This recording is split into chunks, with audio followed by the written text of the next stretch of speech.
ಎಲ್ಲರಿಗೂ ನಮಸ್ಕಾರ. Welcome back to my channel. ನಾನು ಸಿಂಧು.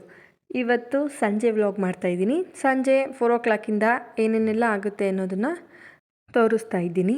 ಹಾಗೆ 4 ಮಕ್ಕಳನ್ನ ಸ್ಕೂಲಿಂದ ಬಿಡ್ತಾರೆ. ಸೊ ಮೊದಲು ಮಕ್ಕಳನ್ನ ಕರ್ಕೊಂಡು ಬಂದುಬಿಡ್ತೀನಿ. ಮಕ್ಕಳನ್ನ ಕರ್ಕೊಂಡು ಬಂದುಬಿಟ್ಟು ಅವರಿಗೆ ಏನಾದರೂ ಸ್ನ್ಯಾಕ್ಸ್ ಕೊಟ್ಬಿಡ್ತೀನಿ. ಅವರು ಬಂದು ಮೊದಲು ಫ್ರೆಶ್ ಅಪ್ ಆಗಿಬಿಡ್ತಾರೆ. ಫ್ರೆಶ್ ಅಪ್ ಆದಮೇಲೆ ಅವರಿಗೆ ಸ್ನ್ಯಾಕ್ಸ್ ಕೇಳ್ತಾರೆ. ಅದಕ್ಕೆ ನಾನು ಸ್ವಲ್ಪ ಹೆಲ್ತಿ ವರ್ಷನಲ್ಲಿ ಸ್ನ್ಯಾಕ್ಸ್ನ ಯಾವಾಗಲೂ ಮಾಡ್ತಾಯಿರ್ತೀನಿ.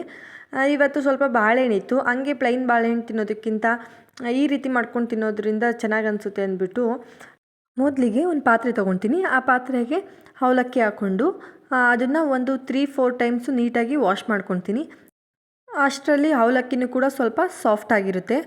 ಸ್ವಲ್ಪ ಸಾಫ್ಟ್ ಆಗ್ತಾ ಇದ್ದಂಗೆ ಅದನ್ನು ನೀರನ್ನೆಲ್ಲ ಚೆಲ್ಲಿದ್ಬಿಟ್ಟು ಹಾಗೆ ಇಟ್ಕೊಂಡ್ರೆ ಅದು ಹಾಗೆ ನೀಟಾಗಿ ಸಾಫ್ಟ್ ಆಗುತ್ತೆ. ಅದೇ ಅವಲಕ್ಕಿ ಪಾತ್ರೆಗೇ ಬಾಳೆಹಣ್ಣು ತೊಗೊಂಡೆ. ಬಾಳೆಹಣ್ಣ ಕಟ್ ಮಾಡ್ಕೊತಾ ಇದ್ದೀನಿ. ಸಣ್ಣ ಸಣ್ಣ ಪೀಸಾಗಿ ಕಟ್ ಮಾಡ್ಕೊತಾ ಇದ್ದೀನಿ. ಸಣ್ಣ ಸಣ್ಣ ಪೀಸಾಗಿ ಕಟ್ ಮಾಡ್ಕೊಳ್ಳೋದ್ರಿಂದ ಪ್ರತಿ ಬೈಟ್ಗೂ ಕೂಡ ಬಾಳೆಹಣ್ಣು ಸಿಗುತ್ತೆ. ಆವಾಗ ಅದು ಟೇಸ್ಟ್ ಕೂಡ ಇನ್ನೂ ಜಾಸ್ತಿ ಆಗುತ್ತೆ. ಬಾಳೆಹಣ್ಣೆಲ್ಲ ನೀಟಾಗಿ ಕಟ್ ಮಾಡಿಕೊಂಡು ಮಕ್ಕಳಿಗೆ ಪ್ಲೈನ್ ಬಾಳೆಹಣ್ಣು ಕೊಟ್ಟು ತಿನ್ನಿ ಸ್ನ್ಯಾಕ್ಸ್ ಇಷ್ಟೇ ಅಂತ ಅಂದರೆ ಅವರಿಗೆ ಹೊಟ್ಟೆನೂ ಫುಲ್ ಆಗೋದಿಲ್ಲ. ಏನಾದರೂ ಇನ್ನೂ ಬೇಕು ಅಂತ ಕೇಳ್ತಾ ಇರ್ತಾರೆ. ಅದಕ್ಕೆ ಈ ರೀತಿ ಅವರಿಗೆ ಹೊಟ್ಟೆನೂ ಫುಲ್ ಆಗಬೇಕು, ಹೆಲ್ತಿ ವರ್ಷನಲ್ಲೂ ಇರಬೇಕು ಅಂದ್ಬಿಟ್ಟು ಈ ರೀತಿ ಮಾಡಿಕೊಟ್ರೆ ಅವರಿಗೂ ಕೂಡ ಖುಷಿನೂ ಆಗುತ್ತೆ, ಅವರಿಗೂ ಹೊಟ್ಟೆನೂ ಫುಲ್ ಆಗುತ್ತೆ. ಬೇರೆ ಏನೂ ಕೇಳೋದಿಲ್ಲ. ಬೇರೆ ಏನಾದರೂ ಬೇಕು ಅಂತ ಅಂದ್ಬಿಟ್ಟು ಏನೂ ಕೇಳೋದಿಲ್ಲ. ಹಾಗೆ ಬಾಳೆಹಣ್ಣೆಲ್ಲ ಕಟ್ ಮಾಡ್ಕೊಂಡ್ಬಿಟ್ಟು ಸ್ವಲ್ಪ ಜಾಸ್ತಿನೇ ಬಾಳೆಹಣ್ಣು ಹಾಕ್ತೀನಿ. ಸ್ವಲ್ಪನೇ ಇಷ್ಟೇ ಹಾಕಬೇಕು ಅಷ್ಟೇ ಹಾಕಬೇಕು ಅನ್ನೋದೇನಿಲ್ಲ. ಬಾಳೆಹಣ್ಣು ಸ್ವಲ್ಪ ಜಾಸ್ತಿನೇ ಹಾಕಿ ನಂತರ ಅದಕ್ಕೆ ಬೆಲ್ಲ ಸೇರಿಸ್ತಾ ಇದ್ದೀನಿ. ಅಂದರೆ ಪೌಡರ್ ಬೆಲ್ಲ ತಂದಿದ್ರು ಮನೇಲಿ, ಅದನ್ನೇ ಸೇರಿಸ್ತಾ ಇದ್ದೀನಿ. ಇದು ಸ್ವಲ್ಪ ಸ್ವೀಟ್ ಕಡಿಮೆ ಇರುತ್ತೆ ಪೌಡರ್ ಬೆಲ್ಲ. ಅದನ್ನು ಕೂಡ ಒಂದು 2-3 ಸ್ಪೂನ್ ಸೇರಿಸ್ತಾ ಇದ್ದೀನಿ. ಹಾಗೆ ಫ್ರೆಶ್ ಆಗಿ ತೆಂಗಿನಕಾಯಿನ ಅವಾಗ ತಾನೇ ತುರಿದು ಹಾಕ್ಕೊಂಡ್ರೆ ಇನ್ನೂ ಚೆನ್ನಾಗಿರುತ್ತೆ. ಫ್ರಿಜ್ಜಲ್ಲಿ ಇಟ್ಟಿರೋದನ್ನ ಹಾಕ್ಕೊಂಡ್ರೆ ಅದ್ರ ಟೇಸ್ಟ್ ಸ್ವಲ್ಪ ಕಡಿಮೆ ಆಗುತ್ತೆ. ಆವಾಗ ತಾನೇ ಫ್ರೆಶ್ ಆಗಿ ಕಾಯಿನ ಕೆಚ್ಚಿ ತುರಿದು ಹಾಕ್ಕೊಳ್ಳೋದ್ರಿಂದ ಅದು ಟೇಸ್ಟ್ ಕೂಡ ಇನ್ನೂ ಸ್ವಲ್ಪ ಜಾಸ್ತಿನೇ ಬರುತ್ತೆ. ಅದಾದಮೇಲೆ ಸ್ವಲ್ಪ ಟೇಬಲ್ ಸ್ಪೂನಷ್ಟು ಸಕ್ಕರೆ ಸೇರಿಸ್ತಾ ಇದ್ದೀನಿ. ಸ್ವಲ್ಪ ಬೆಲ್ಲ ಹಾಕಿರ್ತೀನಿ, ಅದು ಸ್ವಲ್ಪ ಸ್ವೀಟ್ ಕಡಿಮೆ ಇರೋದ್ರಿಂದ ಸ್ವಲ್ಪನೇ ಸಕ್ಕರೆ ಸೇರಿಸ್ತೀನಿ, ಜಾಸ್ತಿ ಏನಿಲ್ಲ, ಸ್ವಲ್ಪ ಟೇಸ್ಟ್ಗೋಸ್ಕರ ಅಷ್ಟೇ. ಸಕ್ಕರೆನ ಸೇರಿಸ್ಬಿಟ್ಟು ನೀಟಾಗಿ ಮಿಕ್ಸ್ ಮಾಡಿಬಿಟ್ರೆ ರೆಡಿ ಆಗಿಬಿಡುತ್ತೆ ಸ್ನ್ಯಾಕ್ಸು. ಹೆಲ್ತಿ ವರ್ಷನಲ್ಲೂ ಇರುತ್ತೆ, ಮಕ್ಕಳಿಗೂ ಕೂಡ ಹೊಟ್ಟೆನೂ ಫುಲ್ ಆಗುತ್ತೆ. ಆ ರೀತಿ ಮಾಡಿಕೊಂಡು ಮಕ್ಕಳಿಗೆ ಫಸ್ಟು ಕೊಟ್ಬಿಡ್ತೀನಿ. ಮಕ್ಕಳು ಕೊಟ್ಟಾದಮೇಲೆ ಮಕ್ಕಳು ಅದನ್ನು ತಿಂದ್ಬಿಟ್ಟು ಅವರು ಹೋಮ್ವರ್ಕು ಓದ್ಕೊಳ್ಳೋದೆಲ್ಲ ಇರುತ್ತಲ್ಲ, ಸೊ ಅದಕ್ಕೆ ರೆಡಿ ಆಗ್ತಾರೆ. ಅದನ್ನು ಕೂಡ ಫಸ್ಟು ಸ್ನ್ಯಾಕ್ಸ್ ಮಾಡಿಬಿಟ್ಟು ಅದನ್ನು ಕೂಡ ಫಸ್ಟ್ ಮುಗಿಸ್ಬಿಡ್ತಾರೆ. ನಾನು ಕೂಡ ಸ್ವಲ್ಪ ಹೊತ್ತು ಅವ್ರ ಜೊತೆ ಕೂತ್ಕೊಂಡು ಹೋಮ್ವರ್ಕ್ನೆಲ್ಲ ಫಿನಿಷ್ ಮಾಡಿಸ್ತೀನಿ. ಇಲ್ಲಾಂದರೆ ಸ್ವಲ್ಪ ಅವರು ಆಟ ಆಡಿಕೊಂಡು ಏನೇನೋ ಮಾಡಿಕೊಂಡು ಕಿತ್ತಾಡಿಕೊಂಡು ಟೈಮ್ ವೇಸ್ಟ್ ಮಾಡಿಬಿಡ್ತಾರೆ. ಅದಕ್ಕೆ ಸ್ವಲ್ಪ ಹೊತ್ತು ಕೂತ್ಕೊಂಡು ಹೇಳ್ಕೊಟ್ಬಿಟ್ಟು ಅವರಿಗೆ ನಾನು ಇನ್ನು ಮಿಕ್ಕಿದ ನಂದು ಬಾಕಿ ಕೆಲಸಗಳಿರುತ್ತಲ್ಲ, ಸೊ ಅದನ್ನು ಮುಗಿಸ್ಕೊಳ್ತೀನಿ. ಅಷ್ಟರಲ್ಲಿ ಇಬ್ಬರು ಕೂತ್ಕೊಂಡು ಹೋಮ್ವರ್ಕ್ನ ಫಿನಿಷ್ ಮಾಡ್ಕೊತಾರೆ. ಅವರು ಹೋಮ್ವರ್ಕ ಫಿನಿಷ್ ಮಾಡ್ಕೊಳ್ಳೋ ಅಷ್ಟರಲ್ಲಿ ನಂದು ಸ್ವಲ್ಪ ಬಟ್ಟೆ ಒಗ್ದಿರೋದೆಲ್ಲ ಇರುತ್ತಲ್ಲ, ಅದನ್ನೆಲ್ಲ ಸ್ವಲ್ಪ ಮಡಿಸ್ಕೊತೀನಿ ಈ ಟೈಮಲ್ಲಿ. ನಂದು ಏನಾದರೂ ಕ್ಲೀನಿಂಗ್ಸ್ ಕೆಲಸ ಇರುತ್ತಲ್ಲ, ಅದನ್ನೆಲ್ಲ ಸ್ವಲ್ಪ ಈ ಟೈಮಲ್ಲಿ ಮಾಡ್ಕೊಂಬಿಡ್ತೀನಿ. ಅಷ್ಟರಲ್ಲಿ ಅವರು ಹೋಮ್ವರ್ಕೆಲ್ಲ ಬರ್ಕೊಂಬಿಡ್ತಾರೆ. ಹಾಗೆ ಅದನ್ನ ಸ್ವಲ್ಪ ಚೆಕ್ ಮಾಡಿಕೊಂಡು ನನ್ನ ಕೆಲಸ ಮುಗಿಸ್ಕೊಳ್ಳೋ ಅಷ್ಟರಲ್ಲಿ ಅವ್ರದ್ದು ಫಿನಿಷ್ ಆಗಿರುತ್ತೆ. ಅವ್ರು ಫಿನಿಷ್ ಆದಮೇಲೆ ಅವರು ಕೂಡ ಹೊರಗೆ ಆಟ ಆಡಬೇಕು ಅಂದ್ಬಿಟ್ಟು ಸ್ವಲ್ಪ ಹೋಗ್ತಾರೆ. ಇಷ್ಟೆಲ್ಲ ಮಾಡೋ ಅಷ್ಟರಲ್ಲಿ ಸಂಜೆ 6 ಗಂಟೆ ಆಗಿಬಿಡುತ್ತೆ. 6 ಗಂಟೆಗೆ ದೀಪಾಚರಣೆ ಅಂದ್ಬಿಟ್ಟು ನಾನು ಫ್ರೆಶ್ ಅಪ್ ಆಗಿ ಬರ್ತೀನಿ. ಒಂದು 10 ನಿಮಿಷ ದೇವ್ರ ಮನೆಯಲ್ಲಿ ಸ್ವಲ್ಪ ಹೊತ್ತು ಕೂತ್ಕೊಂಡಿದ್ದು ಹಾಗೆ ದೀಪ ಹಚ್ಬಿಟ್ಟು ಸ್ವಲ್ಪ ಹೊತ್ತು ಬರ್ತೀನಿ. ಅಷ್ಟು ಆಗೋಷ್ಟರಲ್ಲಿ ಟೈಮ್ ಆಗಿರುತ್ತೆ. ನಾವು ಹಾಲನ್ನ ಪ್ಯಾಕೆಟ್ ಹಾಲನ್ನೆಲ್ಲ ಏನು ತರೋದಿಲ್ಲ. ನನ್ನ ಮಕ್ಳಿಗೆ ಪ್ಯಾಕೆಟ್ ಹಾಲು ಅಷ್ಟು ಇಷ್ಟ ಆಗೋದಿಲ್ಲ. ಅದಕ್ಕೆ ಇಲ್ಲೇ ಮನೆ ಪಕ್ಕದಲ್ಲಿ ಸ್ವಲ್ಪ ಹಸು ಹಾಲು ಸಿಗುತ್ತೆ, ಅವ್ರ ಹತ್ರನೇ ಹಾಲನ್ನ ಬಿಡಿಸ್ಕೊತೀವಿ. ನಾನು ಹೋಗಿ ಹಾಲನ್ನ ಕೂಡ ತೊಗೊಂಡು ಬರ್ತೀನಿ. ಹಾಲನ್ನ ತೊಗೊಂಡು ಬಂದುಬಿಟ್ಟು ನನ್ನ ಮಕ್ಕಳು ಯಾವಾಗಲೂ ಪ್ರತಿದಿನ ಹಾಲು ಕುಡಿತೀನಿ ಅಂತ ಏನು ಹೇಳೋದಿಲ್ಲ. ಎಲ್ಲೋ ಒಂದೊಂದು ದಿನ ಕುಡಿತೀನಿ ಅಂತಾರೆ. ಅವರು ಕುಡಿತೀನಿ ಅಂತ ಅವರೇ ಕೇಳಿದಾಗಲೇ ನಾನು ಹಾಲು ಕೊಡೋದು. ಇಲ್ಲಾಂದರೆ ಕುಡಿಯೋದಿಲ್ಲ, ತುಂಬ ಹಠ ಮಾಡ್ತಾರೆ, ವೇಸ್ಟ್ ಆಗುತ್ತೆ ಆ ಹಾಲೆಲ್ಲ. ಅದಕ್ಕೆ ಅವ್ರು ಕುಡಿತೀನಿ ಅಂತ ಅಂದಾಗ ಹಾಲನ್ನ ಕಾಯಿಸಿ ಅವರಿಗೆ ಕೊಡ್ತೀನಿ. ಹಾಲನ್ನ ಒಂದು ಸೈಡು ಕಾಯಕ್ಕೆ ಇಟ್ಟಿದ್ದೀನಿ. ಹಾಗೆ ಅಮ್ಮ ಟೀ ಕುಡಿತಾರೆ ಪ್ರತಿದಿನ. ಅಮ್ಮಂಗೆ ಟೀ ಮಾಡೋದಕ್ಕೆ ಅಂದ್ಬಿಟ್ಟು ಅಮ್ಮಂಗೆ ಒಂದು ಸೈಡಲ್ಲಿ ಇಟ್ಟಿದ್ದೀನಿ. ಹಾಗೆ ಅಮ್ಮಂಗೆ ಟೀ ಮಾಡಿಬಿಟ್ಟು ಮಕ್ಳುಗಳಿಗೂ ಸಹ ಹಾಲನ್ನ ಕೊಡ್ತೀನಿ. ಹಾಲಿಗೆ ಸ್ವಲ್ಪ ಹಾರ್ಲಿಕ್ಸ್ ಹಾಕಿ ಕೊಡ್ತೀನಿ. ಪ್ಲೈನ್ ಹಾಲು ಕುಡಿಯೋದಕ್ಕೆ ಇಷ್ಟಪಡೋದಿಲ್ಲ ಅವರು. ಅದಕ್ಕೆ ಸ್ವಲ್ಪ ಹಾರ್ಲಿಕ್ಸ್ ಹಾಕ್ಬಿಟ್ಟು ಮಕ್ಕಳಿಗೆ ಕೊಡ್ತೀನಿ. ಅಮ್ಮಂಗೂ ಕೂಡ ಟೀ ರೆಡಿ ಆಯಿತು. ಅಮ್ಮಂಗೂ ಮಕ್ಳಿಗೂ ಇಬ್ರಿಗೂ ಒಟ್ಟಿಗೆ ಟೀನು ಮತ್ತು ಹಾರ್ಲಿಕ್ಸನ್ನು ಕೊಟ್ಬಿಡ್ತೀನಿ. ಮಕ್ಕಳು ಹಾರ್ಲಿಕ್ಸ್ನ ಕುಡಿದ್ಬಿಟ್ಟು ಅವರು ಸ್ವಲ್ಪ ಹೊತ್ತು ಟಿ ವಿ ನೋಡ್ತಾರೆ. ಅವರು ಟಿ ವಿ ನೋಡೋ ಟೈಮಲ್ಲಿ ನಾನು ಸ್ವಲ್ಪ ಅಡುಗೆ ಕೆಲಸ ಮಾಡ್ಕೊಂಬಿಡ್ತೀನಿ. ರಾತ್ರಿ ಅಡುಗೆಗೆ ಸಾಂಬಾರೆಲ್ಲ ಏನೂ ಮಾಡೋ ಆಗಿರಲಿಲ್ಲ, ಸಾಂಬಾರು ಇತ್ತು. ಸೊ ಅದಕ್ಕೆ ಸೈಡ್ಸ್ ಏನಾದ್ರು ಬೇಕು ಅಂದ್ಬಿಟ್ಟು ನಾನು ಇಲ್ಲಿ ಎಗ್ನ ಬೇಯೋಕ್ಕೆ ಇಡ್ತಾಯಿದ್ದೀನಿ. ಈ ಕಡೆ ಎಗ್ಗು ಬೇಯೋ ಅಷ್ಟರಲ್ಲಿ ನಾನಿಲ್ಲಿ ಸ್ವಲ್ಪ ಆಲೂಗೆಡ್ಡೆ ಇತ್ತು, ಆಲೂಗೆಡ್ಡೆನೂ ಕೂಡ ಎರ್ಕೊತಾ ಇದ್ದೀನಿ ಸಿಪ್ಪೆನ. ಅದನ್ನು ಕಟ್ ಮಾಡ್ಕೊತೀನಿ, ಏಕೆ ಅಂದರೆ ಇವತ್ತು ನಮ್ಮ ಹಸ್ಬೆಂಡ್ ನಾನ್ ವೆಜ್ನ ತಿನ್ನೋದಿಲ್ಲ. ಸೊ ಅವರಿಗೆ ಸೈಡ್ಸ್ ಏನಾದ್ರು ಬೇಕು ಅಂತ ಅಂದ್ಬಿಟ್ಟು ಇಲ್ಲಿ ಆಲೂಗೆಡ್ಡೆನ ಕಟ್ ಮಾಡ್ಕೊತಾ ಇದ್ದೀನಿ. ಆಲೂಗೆಡ್ಡೆನ ಕಟ್ ಮಾಡ್ಕೊಂಡ್ಬಿಟ್ಟು ಆಲೂಗೆಡ್ಡೆಗೆ ಖಾರಕ್ಕೆ ಎಷ್ಟು ಬೇಕೋ ಅಷ್ಟು ಅಚ್ಚ ಖಾರದ ಪುಡಿ ಹಾಕ್ಕೊತಾ ಇದ್ದೀನಿ. ಹಾಗೆ ಅಚ್ಚ ಖಾರದ ಪುಡಿ ಹಾಕ್ಕೊಂಡಾದ್ಮೇಲೆ ಅದಕ್ಕೆ ರುಚಿಗೆ ಎಷ್ಟು ಬೇಕೋ ಅಷ್ಟು ಉಪ್ಪನ್ನು ಕೂಡ ಸೇರಿಸ್ಕೊತಾ ಇದ್ದೀನಿ. ಉಪ್ಪನ್ನ ಸೇರಿಸ್ಕೊಂಡು ಶುಂಠಿ ಬೆಳ್ಳುಳ್ಳಿ ಪೇಸ್ಟ್ನ ಹಾಕ್ಕೊತಾ ಇದ್ದೀನಿ. ಶುಂಠಿ ಬೆಳ್ಳುಳ್ಳಿ ಪೇಸ್ಟ್ ಹಾಕ್ಕೊಂಡ್ಬಿಟ್ಟು ಅದನ್ನು ನೀಟಾಗಿ ಎಲ್ಲ ಆಲೂಗೆಡ್ಡೆಗೂ ನೀಟಾಗಿ ಮಿಕ್ಸ್ ಆಗೋ ರೀತಿ ಒಂದೊಂದಕ್ಕೆ ನೋಡಿ ಈ ಥರ ನೀಟಾಗಿ ಖಾರ ಎಲ್ಲ ನೀಟಾಗಿ ಉಪ್ಪು ಖಾರ ಎಲ್ಲ ಹಿಡಿಬೇಕು.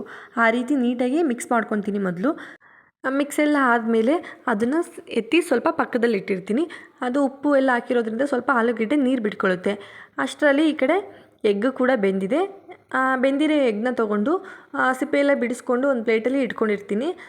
ಹಾಗೆ ನೋಡಿ ಆಲೂಗೆಡ್ಡೆ ಎಲ್ಲ ನೀರು ಬಿಟ್ಕೊಂಡಿದೆ ಸ್ವಲ್ಪ. ಆಗ ಸ್ವಲ್ಪ ಅದಕ್ಕೆ ಅಕ್ಕಿ ಹಿಟ್ಟು, ಕಾರ್ನ್ಫ್ಲೋರು ಹಾಗೆ ಕಡಲೆ ಹಿಟ್ಟನ್ನು ಕೂಡ ಸೇರಿಸ್ಕೊಬೋದು, ಯಾವುದಾದ್ರೂ ಸೇರಿಸ್ಕೊಂಡು. ಈ ಕಡೆ ಒಂದು ತವ ಇಟ್ಟಿದ್ದೀನಿ. ತವಾಗೆ ಸ್ವಲ್ಪ ಎಣ್ಣೆ ಹಾಕಿದ್ದೀನಿ. ಸ್ವಲ್ಪ ಅಂದರೆ ಸ್ವಲ್ಪ ಜಾಸ್ತಿನೇ ಹಾಕಿರ್ತೀನಿ, ಅದು ಫ್ರೈ ಆಗಬೇಕಲ್ವ, ಸೊ ಅದಕ್ಕೋಸ್ಕರ. ನಂತರ ಮೊದಲಿಗೆ ಆಲೂಗೆಡ್ಡೆನೇ ಫ್ರೈ ಮಾಡ್ಕೊತೀನಿ. ಆಲೂಗೆಡ್ಡೆನ ಎಲ್ಲನೂ ಮಿಕ್ಸ್ ಮಾಡಿಬಿಟ್ಟು ನೀಟಾಗಿ ಅದಕ್ಕೆ ತವಾಗೆ ಹಾಕ್ತಿದ್ದೀನಿ.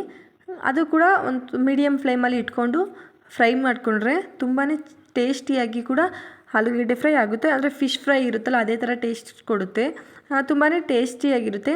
ಸೈಡ್ಸ್ಗೆ ಈ ಥರ ಮಾಡ್ಕೊಳ್ಳೋದಂದರೆ ತುಂಬಾ ಚೆನ್ನಾಗಿರುತ್ತೆ. ಈ ಆಲೂಗೆಡ್ಡೆನೂ ಕೂಡ ಸಣ್ಣ ಉರಿಲಿ ಫ್ರೈ ಆಗೋ ಅಷ್ಟರಲ್ಲಿ ಎಗ್ನ 2 ಪೀಸಸ್ ಆಗಿ ಕಟ್ ಮಾಡ್ಕೊತೀನಿ. ಒಂದು ಎಗ್ನ 2 ಪೀಸಸ್ ಆಗಿ ಕಟ್ ಮಾಡಿಕೊಂಡು ನೋಡೋ ಅಷ್ಟರಲ್ಲಿ ಇದು ಕೂಡ ಫ್ರೈ ಆಗಿದೆ. ಫ್ರೈ ಆಗಿರೋ ಆಲೂಗೆಡ್ಡೆನ ಮಡಿಸ್ತೀನಿ. ಒಂದು ಸೈಡಲ್ಲಿ ಫ್ರೈ ಆಗಿರುತ್ತೆ ಮತ್ತು ಇನ್ನೊಂದು ಸೈಡಲ್ಲಿ ಫ್ರೈ ಆಗಬೇಕಲ್ಲ, ಸೊ ಅದಕ್ಕೋಸ್ಕರ ಮತ್ತು ಇನ್ನೊಂದು ಸೈಡಲ್ಲಿ ಮಡಿಸ್ಬಿಟ್ಟು ಅದನ್ನು ಕೂಡ ಹಾಗೆ ಲೋ ಫ್ಲೇಮಲ್ಲಿ ಫ್ರೈ ಮಾಡಿಕೊಂಡು ಎತ್ತಿ ಒಂದು ಪ್ಲೇಟ್ಗೆ ಹಾಕ್ಕೊತೀನಿ. ಹಾಗೆ ಮತ್ತು ಅದೇ ತವಾಗೆ ಇನ್ನೊಂದು ಸ್ವಲ್ಪ ಎಣ್ಣೆ ಸೇರಿಸ್ಬಿಟ್ಟು ಕಟ್ ಮಾಡಿ ಇಟ್ಕೊಂಡಿರೋಂತಹ ಎಗ್ನೆಲ್ಲ ತವಾಗೆ ಹಾಕ್ತೀನಿ. ಎಲ್ಲನೂ ಹಾಕಿಬಿಟ್ಟು ಅದಕ್ಕೆ ಸ್ವಲ್ಪ ಅಚ್ಚ ಖಾರದ ಪುಡಿ, ಉಪ್ಪು, ಸಾಸಿವೆನ ಹಾಕಿ ಅದನ್ನು ಕೂಡ ಲೋ ಫ್ಲೇಮಲ್ಲಿ ಫ್ರೈ ಮಾಡಿಕೊಂಡ್ರೆ ಎಗ್ನ ಈ ರೀತಿ ತಿನ್ನೋದ್ರಿಂದ ತುಂಬಾ ಟೇಸ್ಟಿನೂ ಕೂಡ ಇರುತ್ತೆ. ಸುಮ್ಮನೆ ಪ್ಲೇನ್ ಸಪ್ಪೆ ಸಪ್ಪೆ ಅಂತಲೂ ಅನಿಸೋದಿಲ್ಲ. ಈ ಥರ ಚಿಲ್ಲಿ ಪೌಡರ್ ಮತ್ತು ಸಾಲ್ಟ್ನ ಹಾಕ್ಕೊಂಡು 2 ಸೈಡು ಕೂಡ ಫ್ರೈ ಮಾಡ್ಕೊಬೇಕು. 2 ಸೈಡು ಕೂಡ ಫ್ರೈ ಮಾಡ್ಕೊಂಡಾದ್ಮೇಲೆ ಅದನ್ನು ಕೂಡ ಎತ್ತಿ ಒಂದು ಪ್ಲೇಟ್ಗೆ ಹಾಕ್ಕೊಂಡು ಮೊದಲಿಗೆ ನಾವು ಮಕ್ಕಳಿಗೆ ಊಟ ಕೊಟ್ಬಿಡ್ತೀವಿ. ಮಕ್ಕಳಿಗೆ ಮೊದಲೇ ಊಟ ಕೊಟ್ಬಿಟ್ರೆ ಅವರು ಬೇಗನೆ ಊಟ ಮಾಡಿಕೊಂಡು ಬೇಗನೆ ಮಲ್ಕೊಳ್ಳೋಕ್ಕೆ ಈಸಿ ಆಗುತ್ತೆ. ಬೇಗ ಮಲ್ಕೊಳ್ಳೋದ್ರಿಂದ ಬೆಳಗ್ಗೆ ಸ್ಕೂಲಿಗೂ ಕೂಡ ಬೇಗನೆ ಎದ್ದೇಳ್ಬೋದು, ಅವ್ರಿಗೂ ಕೂಡ ಕಷ್ಟ ಆಗೋದಿಲ್ಲ. ಅದರಿಂದ ಮಕ್ಕಳಿಗೆ ಮೊದಲಿಗೆ ಊಟ ಹಾಕ್ಕೊಡ್ತಾಯಿದ್ದೀನಿ. ರೈಸು ಮತ್ತು ಫ್ರೈ ಆಗಿರೋ ಎಗ್ಗು ಹಾಗೆ ಆಲೂ ಫ್ರೈ ಎರಡನ್ನೂ ಕೂಡ ಹಾಕಿ ಸಾಂಬಾರು ಹಾಕಿ ಮಕ್ಕಳಿಗೆ ಮೊದಲಿಗೆ ಊಟ ಕೊಟ್ಬಿಟ್ಟೆ. ಮಕ್ಕಳು ಕೂಡ ಊಟ ಮಾಡ್ತಾಯಿದ್ದಾರೆ ನೋಡಿ. 2 ಮಕ್ಕಳು ಊಟ ಮಾಡ್ತಿದ್ರೆ ಇನ್ನೊಂದು ನಾನು ಊಟ ಮಾಡೋದಿಲ್ಲ ಅಂದ್ಬಿಟ್ಟು ಓಡಾಡ್ತಿದೆ. ಅಷ್ಟರಲ್ಲಿ ನನ್ನ ಹಸ್ಬೆಂಡು ಕೂಡ ಬಂದರು. ಅವರಿಗೂ ಕೂಡ ಮುದ್ದೆ ಮತ್ತು ಸಾಂಬಾರು ಮಾಡಿಬಿಟ್ಟು ಅವರಿಗೆ ಆಲೂ ಫ್ರೈ ಮಾತ್ರನೇ ಹಾಕ್ಕೊಡ್ತೀನಿ. ಅವರು ಇವತ್ತು ನಾನ್ ವೆಜ್ ತಿನ್ನೋದಿಲ್ಲ ಅಂತ ಹೇಳಿದ್ನಲ್ವಾ, ಸೊ ಅದಕ್ಕೆ ಅವರಿಗೆ ಆಲೂ ಫ್ರೈ ಅಷ್ಟೇ ಹಾಕಿ ಅವ್ರಿಗೂ ಕೂಡ ಊಟ ಕೊಟ್ಟು ನಾನು ಕೂಡ ಊಟ ಮುಗಿಸ್ಕೊಂಡೆ. ಇಬ್ಬರು ಎಲ್ಲ ಊಟ ಮುಗಿಸ್ಕೊಂಡಾದ್ಮೇಲೆ ಸ್ವಲ್ಪ ಹೊತ್ತು ಮಕ್ಕಳ ಜೊತೆ ಆಚೆ ವಾಕ್ ಹೋಗ್ತೀವಿ. ಎಲ್ಲರೂ ಆಚೆ ವಾಕ್ ಹೋಗ್ಬಿಟ್ಟು ವಾಕ್ ಎಲ್ಲ ಮುಗಿಸ್ಕೊಂಡು ಬರ್ತೀವಿ. ಹಾಗೆ ನಮ್ಮ ಮನೆಯವರು ಮಕ್ಕಳನ್ನ ಕರ್ಕೊಂಡೋಗಿ ಮಲಗಿಸ್ಕೊತಾರೆ. ಅಷ್ಟರಲ್ಲಿ ನಾನು ಕಿಚನಿಗೆ ಬಂದು ಕಿಚನ್ ಎಲ್ಲ ಸ್ವಲ್ಪ ಕ್ಲೀನ್ ಮಾಡ್ಕೊಂಬಿಡ್ತೀನಿ. ಕಿಚನ್ ಎಲ್ಲ ಕ್ಲೀನ್ ಮಾಡ್ಕೊಂಬಿಟ್ರೆ ಸ್ವಲ್ಪ ಆರಾಮ್ ಅನಿಸುತ್ತೆ. ಬೆಳಗ್ಗೆಗೆ ಎದ್ದು ಟಿಫನ್ ಮಾಡೋದಕ್ಕೆ ಬೇಗನೆ ಆಗುತ್ತೆ. ಮಕ್ಕಳು ಸ್ಕೂಲ್ಗೆ ಹೋಗೋಷ್ಟರಲ್ಲಿ ಟಿಫನ್ ಆಗಬೇಕಲ್ವ, ಅದಕ್ಕೋಸ್ಕರ ಇವಾಗಲೇ ನಾನು ನೀಟಾಗಿ ಸ್ಟವ್ನೆಲ್ಲ ಒರೆಸ್ಕೊಂಬಿಡ್ತೀನಿ. ಹೆಂಗೆ ಮಾಡಿದ್ರೂ ಗಲೀಜಾಗೇ ಆಗುತ್ತೆ. ಗೋಡೆ ಮತ್ತು ಸ್ಟವ್ವು, ಕಿಚನ್ ಕ್ಯಾಬಿನೆಟ್ ಎಲ್ಲ ಗಲೀಜಾಗಿರುತ್ತೆ. ಸೊ ಅದನ್ನೆಲ್ಲ ಒರೆಸ್ಕೊಂಬಿಟ್ಟು ಬೆಳಗ್ಗೆ ಪಾತ್ರೆಯನ್ನೆಲ್ಲ ಮೊದಲಿಗೆ ಸಿಂಕಿಗೆ ಹಾಕ್ಕೊಂಡ್ಬಿಟ್ಟಿರ್ತೀನಿ. ಸೊ ಇದನ್ನೆಲ್ಲ ಒರೆಸ್ಕೊಂಡಾದ್ಮೇಲೆ ಮೊದಲಿಗೆ ಪಾತ್ರೆನೆಲ್ಲ ತೊಳ್ಕೊಬಿಡ್ತೀನಿ. ಪಾತ್ರೆ ಎಲ್ಲ ತೊಳ್ಕೊಂಡಾದ್ಮೇಲೆ ಸಿಂಕ್ನೂ ಕೂಡ ಆವಾಗಲೇ ನೀಟಾಗಿ ತೊಳ್ಕೊಂಬಿಡ್ತೀನಿ. ಪ್ರತಿ ಪಾತ್ರೆ ವಾಶ್ ಆದಾಗಲೂ ಕೂಡ ನಾವು ಸಿಂಕನ್ನು ಕೂಡ ಹಂಗೆ ಉಜ್ಜಿ ತೊಳ್ಕೊಬಿಡೋದ್ರಿಂದ ಸಿಂಕು ಕೂಡ ಕ್ಲೀನಾಗೇ ಇರುತ್ತೆ, ಗಲೀಜಾಗೋದಿಲ್ಲ. ನಮ್ಮ ಮನೆ ಹತ್ರ ಸ್ವಲ್ಪ ಸಾಲ್ಟ್ ವಾಟರ್ ಇರೋದ್ರಿಂದ ಕರೆ ಎಲ್ಲ ಕುತ್ಕೊಳ್ಳುತ್ತೆ. ಅದಕ್ಕೋಸ್ಕರ ನೈಟು ನನ್ನ ಕೆಲಸ ಎಲ್ಲ ಮುಗಿದ ಮೇಲೆ ಅಮ್ಮ ಮನೇಲಿ ಹಪ್ಳ ಮಾಡ್ತಾರೆ. ಸೊ ಅವರು ಕೂಡ ಹೊರಗಡೆ ಕೆಲಸ ಮುಗಿಸ್ಕೊಬಂದು ಮನೇಲೂ ಕೂಡ ಹಪ್ಳ ಮಾಡೋದ್ರಿಂದ ಅವರಿಗೂ ಸ್ವಲ್ಪ ಕಷ್ಟ ಆಗುತ್ತೆ ಅಂದ್ಬಿಟ್ಟು ನಾನು ಕೂಡ ನನ್ನ ಕೆಲಸನೆಲ್ಲ ಸ್ವಲ್ಪ ಆದಷ್ಟು ಬೇಗ ಮುಗಿಸ್ಕೊಂಡ್ಬಿಟ್ಟು ಅವ್ರ ಜೊತೆ ಹೋಗಿ ಸ್ವಲ್ಪ ಹೊತ್ತು ಕೂತ್ಕೊಂಡು ಹಪ್ಳ ಮಾಡ್ತೀನಿ. ಹಾಗೆ ಮನೆಯಲ್ಲಿ ಪ್ರತಿದಿನ ಬೆಳಗ್ಗೆ ಎದ್ದು ಎಲ್ಲರೂ ಬಾದಾಮಿ ತಿಂತೀವಿ. ಅದಕ್ಕೆ ನೈಟೇನೆ ಬಾದಾಮಿನೂ ಮತ್ತು ಗೋಡಂಬಿ ದ್ರಾಕ್ಷಿ ಎಲ್ಲ ನೆನೆಯಕ್ಕೆ ಬಿಡ್ತೀನಿ. ಹೀಗೆ ನನ್ನ ಕೆಲಸ ಎಲ್ಲ ಮುಗೀತು. ಪ್ರತಿದಿನ ಇದೇ ರೀತಿ ಇರುತ್ತೆ ಅನ್ನೋ ಥರ ಏನಿಲ್ಲ. ಪ್ರತಿದಿನವೂ ಒಂದೊಂದು ರೊಟೀನ್ ಚೇಂಜ್ ಆಗ್ತಾ ಇರುತ್ತೆ. ಹಾಗೆ ಈ ವಿಡಿಯೋ ನಿಮಗೆ ಇಷ್ಟ ಆಗಿರುತ್ತೆ ಅಂತ ಅನ್ಕೋತೀನಿ. ಹೋಪ್ ನಿಮ್ಗೆ ಈ ವಿಡಿಯೋ ಇಷ್ಟ ಆಗಿದ್ದರೆ ಪ್ಲೀಸ್ ಸಬ್ಸ್ಕ್ರೈಬ್ ಮಾಡ್ಕೊಳ್ಳಿ, ಲೈಕ್ ಮಾಡಿ, ಹಾಗೆ ಶೇರ್ ಮಾಡಿ. ಧನ್ಯವಾದಗಳು.